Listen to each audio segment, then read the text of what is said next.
Via. Allora, una volta il vettovagliamento, cioè tutto quel che era anche di casa, era molto molto scarso. Tant'è che anche quando che veniva, non so, un decesso, che veniva sai, in eredità, veniva puntualmente scritto tutto. 5 piatti, 2 pentole, un paio di lenzuola, no? Un paio, tutto quanto.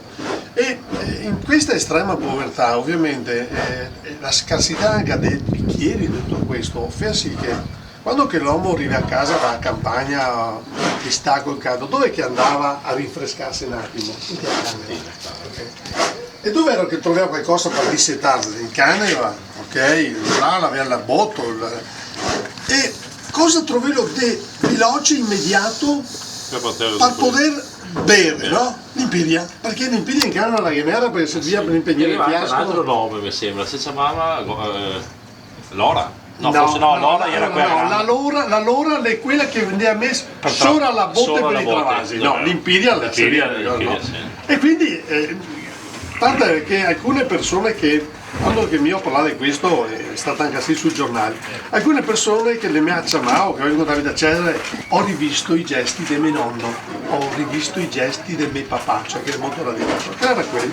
Prendi? No, no, bisogna, sì, però questo del qua, no, va bene così. Così, ma questo qua va sopra. Così. Ok, vedo.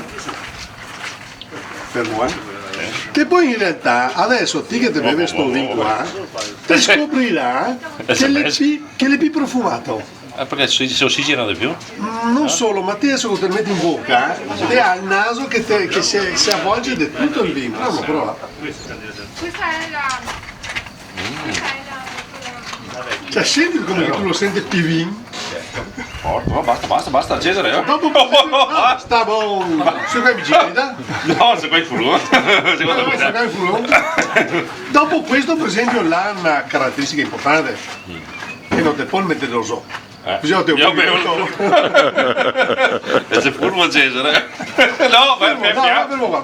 Però attenzione. Che chi perde la mossa muore. No, ma prova a guardare al centro come che il bolle. Come fosse un vulcano. Spettacolo, guarda che roba. Ok? Guarda come che il bolle. Sai tu cos'è che fa fare questa effervescenza che bolle? Il forma. Il tuo polpastrello. Sei il caglione? No, la rugosità del polpastrello. La rugosità del polpastrello, guarda come fa l'effetto. Tu della pirugoso. Quante robe che si Tu della pirugoso del suo. Guarda. Forse più sporco. No, effettivamente. E quindi invece praticamente di usare le impronte digitali potrebbe essere questo il sistema per riconoscere la gente.